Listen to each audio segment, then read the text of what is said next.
En el nombre del Padre, del Hijo y del Espíritu Santo. Amén. Pueden sentar, por favor. Parece que las personas que reservaron las primeras bancas no vinieron. Así es que me acerco más a ustedes para estar seguro y directamente hablar con ustedes. Porque les quiero ver los ojos y las caras. ¿Ok? Porque queremos conectar. Otra vez me alegro de estar aquí en este ambiente de San Juan. Este es naturalmente una de mis parroquias más favoritas porque yo fui el rector, el párroco aquí por 15 años en tiempos pasados. Fíjense que las culebras en ese tiempo todavía andaban paradas, andaban andando, pero me alegro. Hoy tenemos un evangelio muy interesante, e incluso parece novela, ¿verdad? Se oye como novela de la tele. Tenemos una intriga, tenemos una ejecutación de Juan, le cortaron la cabeza, hubo un baile sensual, todo fue muy, muy interesante. Y no sé si se dieron cuenta ustedes, cuando estaba leyendo el Evangelio, estaba un poco confuso y un poco enredado. Ok, ¿quién es quién, qué hizo qué, y esto y otro? Así es que vamos a desarrollar, de sacarle el jugo a esta lectura para ver qué es lo que está diciendo. And I'm talking to the young man in the back. This is a gospel about John, who was executed by the King Herod. Okay, so the whole thing is going to revolve around that execution of the King Herod. Okay. Así para que entienda el joven, ¿okay? Para que no se quede en ayunas. Y hablando en ayunas, muchas veces nosotros nos quedamos en ayunas cuando oímos algo de la Biblia. No la entendemos muchas veces, no entendemos lo que dice la Biblia. Nos quedamos en ayunos, nos quedamos diciendo qué es lo que dijo.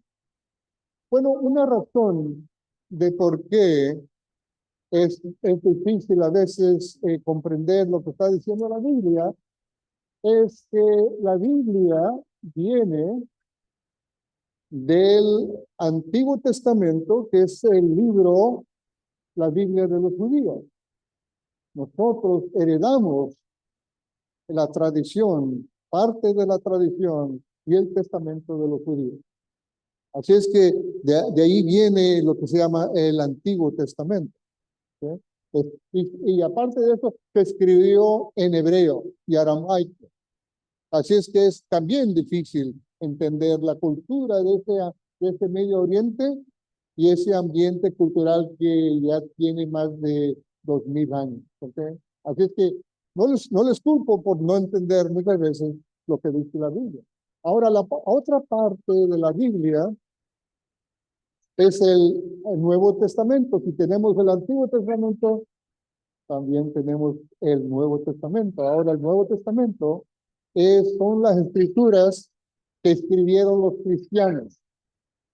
Tenemos los 4 evangelistas, por ejemplo, Marcos, Juan, Lucas y Mateo, que escribieron los evangelios. También tenemos a Pablo, que escribió un montón de cartas, mandándoselas a sus comunidades que había establecido. Así es que había establecido una comunidad acá en Manor, otra en Elgin, y otra en Kyle, y otra allá para Pflugerville. Ok, naturalmente estoy bromando, pero estableció comunidades cristianas por todo el mar, de donde pegaba con Turquía, con Judea y también Europa. Y les mandaba cartas, y esas cartas se llaman las epístolas, ¿okay? Que eran realmente, era una manera de aconsejarlos de cómo debían de mantener la comunidad de fe cristiana.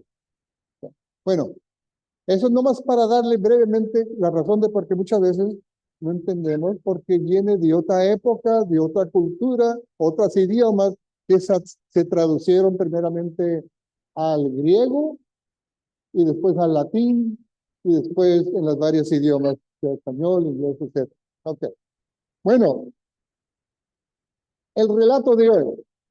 Tenemos varios componentes de esta novela que oímos. El primer componente tenemos al rey Herodes.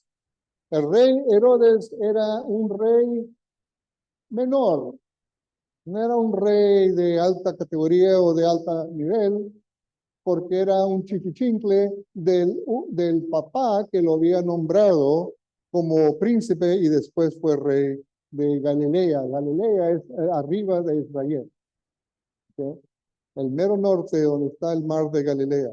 Así es que este Herodes era un rey, propiamente rey, pero todavía un rey menor de baja clase, se puede decir, de bajo nivel. Y tenemos también a su esposa, Herodías. Herodes, Herodías. ¿Ok? Herodías era la cuñada del rey. Así comienza la novela, ¿eh? Así comienza la intriga de la novela. Herodes se casó con su cuñada, que era la esposa de su hermano Felipe, o Felipo. ¿Ok? Así es que el rey Herodes le puso la seña de este equipo de fútbol que tenemos aquí, lo que se llaman los Longhorns, le puso la señal de los Longhorns a pobre Felipo, ¿okay? Y se casó con la esposa. Y Juan, ahora entra Juan el Bautista, ese es el otro componente de la novela, entra Juan el Bautista, un profeta mayor, un profeta que era el portavoz, el vocero de Dios. Juan el Bautista, ¿recuerdan? ¿Quién es Juan el Bautista? Aparte de eso, ¿recuerdan qué rol tuvo Juan el Bautista? ¿Por qué se conoce Juan el Bautista? Porque bautizó ¿a quién? A Jesús, naturalmente. ¿Okay? Así es que Juan era el que estaba preparando el camino para el Mesías, para el Salvador, que fue Jesucristo. ¿Okay? Así es que Juan era un hombre, pero bien firme, era un hombre recto y derecho, y era el representante de Dios, la voz de Dios en ese tiempo, antes que comenzara Jesús su ministerio. Y el rey Herodes, irónico, que le tenía admiración a Juan el Bautista. ¿Por qué? Porque era un hombre recto, derecho, un hombre que era el profeta de Dios. Y así es que Juan le ponía atención porque le gustaba oír la predicación de Juan. Pero hubo un problema. Juan denunciaba el matrimonio de Herodes con Herodías. ¿Por qué? Porque fue un matrimonio ilícito. Un matrimonio que no hubiera ocurrido y era contra la ley judía. ¿Ven el escenario aquí? Tenemos ya un problema, un conflicto entre Herodías contra Juan y la señora Herodías, la reina Herodías, quería que Herodes lo matara, pero no podía porque le tenía admiración y aparte de eso le tenía miedo a Juan, porque realmente le tenía miedo a los seguidores de Juan, porque tenía miedo el rey que se alzara una rebelión contra él. ¿Ve cómo está complicado esta situación? ¿Okay? Ahora, entra también el evento del banquete, el banquete de cumpleaños para Herodes. Están todos los copetones del área, ¿no? ¿Okay? Todos los emplumados, todos los perfumados, ¿okay? Atendiendo, asistiendo al cumpleaños del rey, y están todos allí sentados comiendo lujosamente, y de repente entra la hija de Herodías, una muchacha joven, y comenzó a bailar. Hay varias interpretaciones de qué fue este baile. ¿Okay? Unos dicen que fue un baile muy inocente, pero muy tan bello y con gracia que le agradó al rey y a sus invitados. Otros dicen que la muchacha bailó sensualmente, tanto que el rey se excitó y le dijo, dime todo lo que quieras, yo te lo daré, hasta te doy la mitad de mi reino. ¿Ok? En otras palabras, te doy todo el cheque. ¿Ok?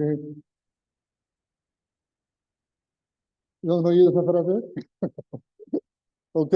Así es que hizo una promesa en frente de los invitados y borrachín, hizo la promesa y la muchacha astuta, en lugar de contestarle al rey, fue inmediatamente a su mamá, Herodías, y le preguntó, ¿qué es lo que debo pedirle al rey? Y que me está pidiendo, hasta me está dando la mitad de su reino. ¿Y qué es lo que dijo Herodías? Quiero la cabeza de Juan el Bautista. ¿Okay? ¿Por qué? Porque tenía rabia contra el profeta, tenía rabia contra Juan. ¿Okay? Con tanta crítica, tanto denunciación que estaba haciendo este hombre, este profeta contra ese matrimonio, así es que ya estabas aquí, la reina y el rey. ¿Okay? Pero el rey no quería hacer nada, pero Herodías, como muchas veces, tenía los pantalones bien puestos. ¿Okay? Así es que le pidió la cabeza de Juan. Y dicho y hecho, Juan no se podía hacer para atrás. ¿Por qué? Porque había hecho un juramento en frente de todos. Entonces, aparte de eso, tenía el poder de mandar a un soldado y fue lo que hizo. Mandó un soldado a la cárcel, le cortaron la cabeza, lo pusieron en un plato de plata y se lo trajeron a Herodías y ahí quedó el final del Evangelio. Entonces, pero realmente no es el final del mensaje que debemos oír. Es interesante ver la novela y cómo está la intriga y cómo está todo, cómo corre y todo eso, pero realmente lo que queremos nosotros oír es también cómo se puede aplicar este mensaje del relato del Evangelio. ¿Qué jugo le podemos sacar para nosotros poder sacar algo, un mensaje que nos puede beneficiar para edificarnos un poco en nuestra fe, para edificarnos en nuestro entendimiento de cómo trabajan las cosas de Dios en el mundo? Ahora, nosotros sabemos que desde la historia de la humanidad, desde el comienzo, ha habido realmente dos niveles mayores de humanidad: los que tienen poder y los que no tienen poder. Los ricos, los billonarios, los que tienen edificios en Nueva York, que tienen mansiones en la Florida, han acumulado riquezas a través de los chanchullos que hacen. Así es que siempre hemos tenido en nuestra humanidad, we have always had evil in humanity, those that have riches and power and those that do not. Okay, always we have had that. Okay? Así es que tenemos esta situación y como vimos con el rey Herodes, un rey poderoso que caprichoso, un poder de hacer cualquier cosa que podía hacerlo y lo hizo. ¿Okay? Así es que siempre hemos tenido este conflicto, esta lucha de la maldad contra la bondad de Dios. Eso lo hemos tenido y lo vamos a tener hasta que se acabe este mundo. ¿Okay? Pero también otra cosa, otro factor que le podemos sacar de aquí del Evangelio es que muchos grupos aquí en Estados Unidos que tienen poder son también los religiosos. Y eso me refiero a esos a esos religiosos cristianos extremistas, cristianos extremistas, cristianos que están pidiendo, están haciendo, promoviendo un movimiento para que la religión cristiana extremista tome poder de este gobierno y cualquier nivel de los gobiernos locales, del condado, del estado y al nivel nacional. ¿Qué es lo que quieren estos religiosos extremistas? Se refieren y le dicen que son los cristianos nacionalistas. Así es que ustedes oyen en la tele o en la radio de los cristianos nacionalistas que quieren empoderar del poder del gobierno, es lo que quieren hacer. Quieren meterse en el poder de todo gobierno a todo nivel, incluyendo los distritos escolares. Poder apoderarse de todo lo que tiene la política que afecta a todo mundo, a toda comunidad, a toda persona, sea de niño hasta adulto. ¿Y qué es lo que quieren estos hombres, estas personas? En su pensamiento, el cristianismo tiene que ser forzado a todo mundo. Tiene que ser forzado a la fuerza. ¿Por qué? Porque tienen una teología extremista y la sacan de la Biblia. Irónicamente, la sacan de la Biblia el sentido de que Dios está diciendo en la Biblia que el cristianismo va a ser la religión de todo, sea en cuestión de los judíos, de los musulmanes, de los budistas, lo que sea. Estos cristianos nacionalistas están diciendo que la Biblia les da la autorización y el poder de apoderarse de todo. ¿Por qué? Porque Cristo dijo una cosa que lo malo interpretan. Cristo dijo a sus discípulos cuando ya se estaba ascendiendo al cielo, dijo, vayan y todos, y vayan a bautizar a todo mundo, en toda nación, en todo nivel, en el nombre del Padre, el Hijo y el Espíritu Santo. Ellos han tomado esta comisión mayor de Cristo y lo han mal interpretado para decir que uno forzadamente tiene que hacer que este país sea totalmente cristiano y eliminar todo sector religioso que está contra el cristianismo o que está en competencia con el cristianismo. Okay. ¿Ustedes creen que eso es bueno? Les pregunto. Si viene una persona a su puerta diciendo, Señor, nosotros representamos este movimiento del cristianismo nacionalista y queremos que ustedes estén con nosotros en nuestro movimiento para dominar todo lo que es el gobierno, cualquier. ¿Qué piensan ustedes? ¿Qué van a hacer? ¿Cómo puede uno responder a eso? ¿Cómo uno puede puede responder a esta posición extremista de estos cristianos? So what we've got some national Christians that are trying to take over all government. Okay, and they're using the Bible to do that. And that's wrong. Okay? Así es que tenemos la situación. Ahora, ¿cómo podemos nosotros como episcopales, cómo podemos responder a estos grupos nacionalistas, estos cristianos nacionalistas? ¿Qué es el argumento que podemos utilizar para decirles, no, señores, esto es incorrecto? ¿Cómo podemos usar nosotros nuestras creencias como episcopales, nuestros valores como episcopales, como iglesia episcopal? ¿Cómo podemos contrarrestar este movimiento y ponerle el alto a una situación como esta?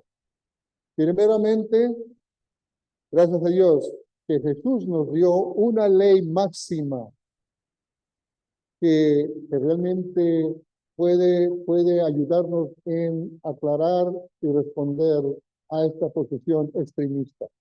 ¿Qué es lo que nos dijo Jesús Amarás a tu Dios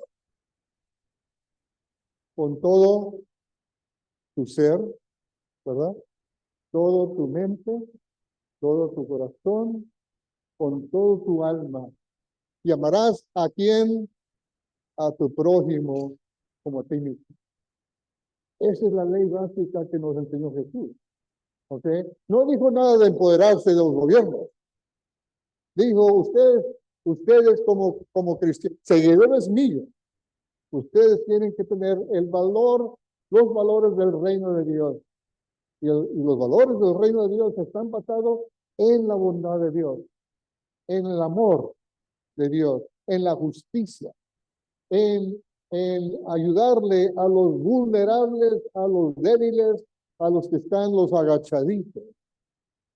Esos son los valores cristianos que uno tiene que utilizar y poner en marcha a el reino de Dios. Y no necesariamente apoderarse de los gobiernos, apoderarse de las instituciones religiosas de este país.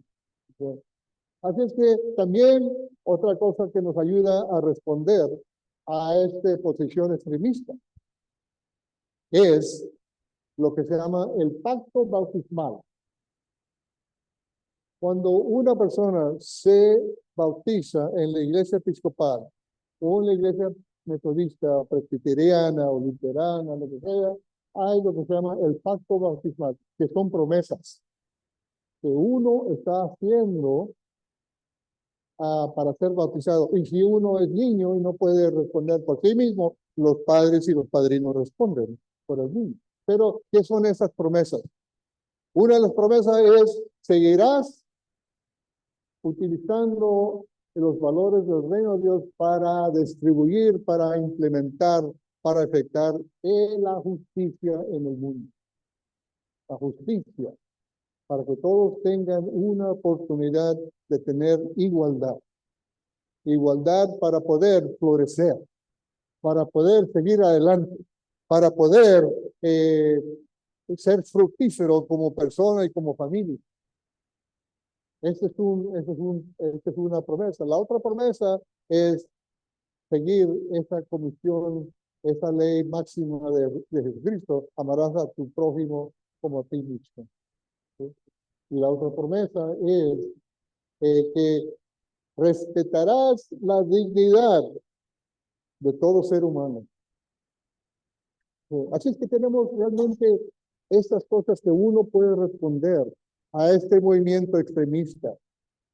Porque en este país, entiendan esto muy claramente, en este país, en la Constitución Nacional y la tradición de los fundadores de este país, se estableció el principio de que debe de haber una separación de la religión y lo que es el gobierno.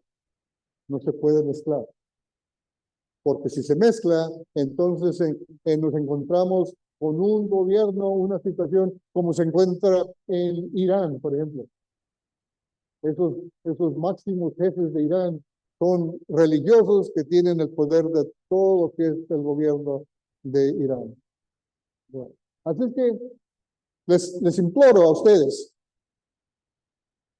les imploro, sepan cómo responder a estos movimientos extremistas de los cristianos nacionales.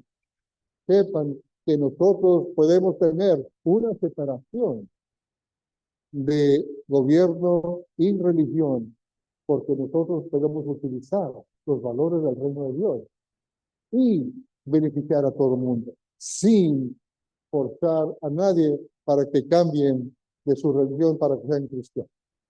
Ojalá que este mensaje ustedes lo tomen en corazón y en mente, porque en este tiempo es muy importante. Como vimos ayer, la violencia política existe en este país. Y hemos tenido ejemplos de tantos de asesinatos de gobernantes, de presidentes, de líderes de derechos civiles, como el doctor King, por ejemplo. Sí, nosotros tenemos la violencia que existe en este país, pero también en los países de origen que ustedes vengan, sea México, sea Honduras, sea El Salvador, sea cualquier otro país. Ustedes saben que en estos países también hay los dictadores que quieren imponer por capricho y el poder, como el rey Herodes, quieren imponer al pueblo. Es una de las razones por qué ustedes están aquí, para evitar, para sacarse de ese ambiente tan violento. ¿Okay? Así que oramos, señores, y señoras y jóvenes, oramos para que el reino de Dios, los valores del reino de Dios, se puedan implementar, pero en una forma como Jesús dijo, como Jesús nos enseñó, y no como oímos de estos extremistas. ¿Estamos? Amén. Por favor, se pongan de pie para confirmar y afirmar nuestra fe en las palabras del credo cristiano.